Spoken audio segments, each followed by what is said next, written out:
Magandang oras na naman sa inyong lahat mga kaibigan. Ang pag-uusapan natin ngayon ay tungkol naman sa isiniwalat, ibinulgar ni Senator Alan Peter Cayetano sa di umano'y sikreto ni Ronald Llamas na dating Presidential Advisor on Political Affairs ni former President Noynoy Aquino. Tinawag kasi ni Llamas ang mga senador na chinador na hindi lumagda sa resolusyon na kumukundina sa mga officials ng Chinese Embassy. Pero bagong lahat, huwag niyong kalilimutan na mag-subscribe sa ating channel kung hindi pa kayo nakasubscribe. Please like, comment, and share. Pakiclick na rin ang notification bell para hindi niyo makaligtaan ang ating mga bagong video. Chinador. Yan ang accusation ni Ronald Llamas sa mga senador na hindi pumirma sa resolution na kumukundina sa mga Chinese Embassy officials. Dahil dito, tinawag ni Senator Alan Peter Cayetano si Llamas na OB. Maraming kahulugan ang OB.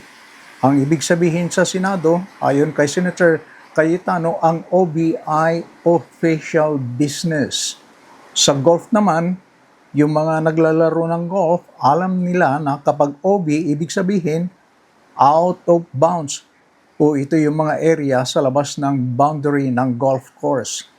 Pero sa pagtawag ni Senator Cayetano na isang OB si Ronald Llamas, hindi out of bounds si Llamas, kundi ang ibig niyang sabihin ng OB ay oportunistang balimbing. Para sa mga hindi pa nakakaalam, si Llamas ay nakadikit noon kay former President Noynoy Aquino. Nakapwesto siya bilang Presidential Advisor on Political Affairs sa Aquino Administration.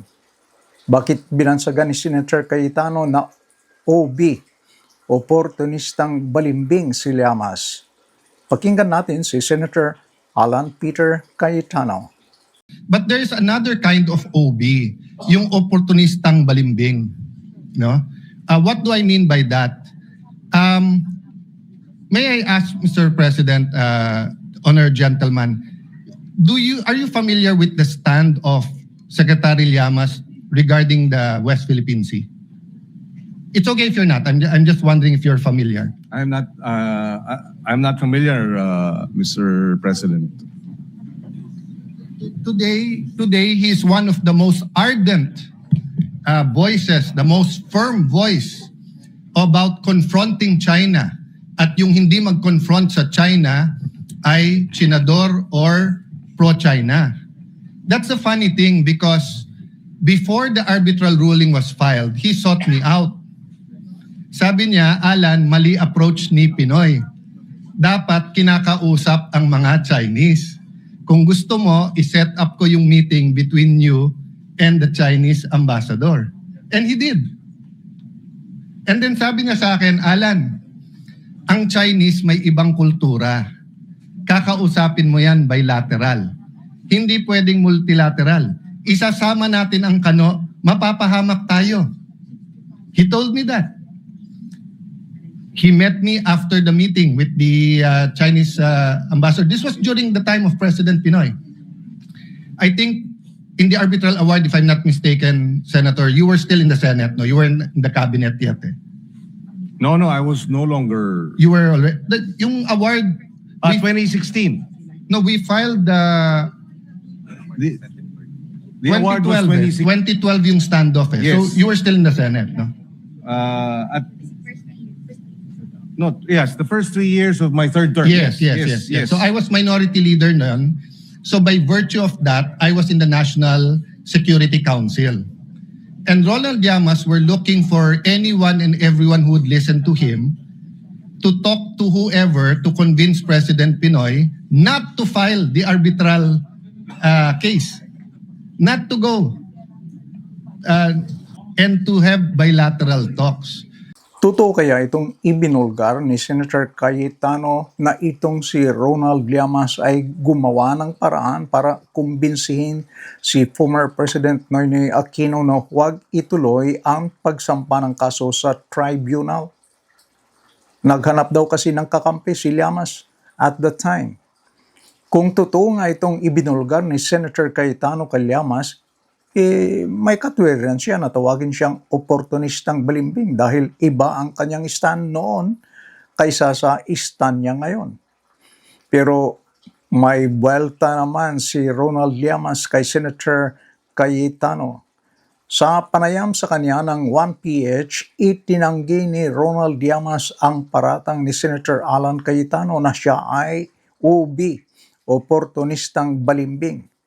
Sinabi ni Llamas na wala raw naganap na anumang pag-uusap sa bagitan nila ni Cayetano para umano'y ayusin ang isang meeting kasama ang Chinese ambassador. Sa madaling salita, walang katotohanan daw ang mga sinabi ni Cayetano. Tinawag ni Llamas na untrustworthy si Cayetano. At ayon kay Llamas, hindi mapagkakatiwalaan ang senador at ginagamit lamang ito, ang isyong ito, para sa sariling political na position. At ayon kay Llamas, gawa-gawa lamang ang sinasabi niya na may ugnayan siya sa Chinese side. Nakatingin sa salamin si Senator Ambassador of Jesus Christ Alan Peter nung sinabi niya yung pagiging oportunista at pagiging balimbing. No? I've never changed my position. At medyo natawa ako doon sa sinabi niya na I was trying to convince him dun sa posisyon ko para kumbinsihin si Pinoy na huwag magsampa ng kaso sa UNCLOS. Medyo nakakatawa yon. Dahil kung may kukunin ako na tao para kumbinsihin si Pinoy, baka hindi siya. Dahil siya yung bumalat kay Pinoy dati na si Pinoy daw ay abnoy. Publicly. Kaya hanggang pumalaw si Pinoy ay galit na galit sa kanya. Kaya dagdag pa dyan ay isa ako sa nag-lead nung case sa UNCLOS. At hindi ko alam kung nakita niyo yung pictures, ay nandun ako sa harapan. Senator Alan Peter dahil siya rin kasi yung nagsabi, nag-defend kay Digong sa United Nations na wala daw ni isa na pinatay extrajudicially nung panahon ni Digong. Siya rin yung nakipagdebate sa BBC, kung maaalala nyo, na lahat daw nang namatay during the Tokhang campaign ay lumaban. At siya rin yung nagpromisa sa lahat ng pamilya na bibigyan ng 10,000 pesos, etc. etc. Kaya kung ako sa inyo, hindi ako basta-basta maniniwala kung babalikan yung kanyang track record. Yes, dahil halimbawa, na-picture lang ako na bumibili ng DVD, nagsabit na kagad ako ng resignation kay Pinoy. Buti na lang hindi tinanggap. Yan pang iba yung aking pananaw sa kanyang foreign policy. Hindi lang ako pare-resign, sisipain ako niya sa Malacanang. Kaya mahirap na kontrahin mo yung posisyon o foreign policy ng presidente. Dito naman siguro ako hindi sangayon sa argumento ni Ronald Llamas na mahirap kontrahin ang policy ng presidente. Mga kaibigan, sa aking pananaw, ang isang advisor ng presidente ay hindi dapat takot na ibigay ang kanyang opinion o advice sa isang issue. Walang masama. Mari kasing hindi nakikita ng presidente ang lahat ng anggulo sa isang issue, kaya hindi dapat matakot. Dapat malaman ng presidente ang mga iba pang side ng isang issue.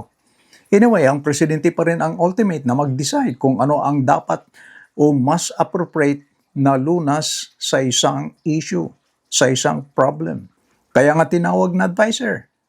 Pero nakikita ko na itong si Ronald Llamas ay hindi neutral analyst. Siya ay talagang consistent na kritiko ng mga Duterte. At siya ay critical sa mga pro-China, lalo na ang mga senador na pro-China. Kaya nga tinawag niyang Chinador dahil tila sila ay kumikilos o kaya ay nagsasalita pabor sa China. Mga kaibigan, ano naman ang inyong pananaw sa isyong ito? Please leave your comments below. Maraming salamat sa inyong panonood and please don't forget to like and subscribe. Bye-bye!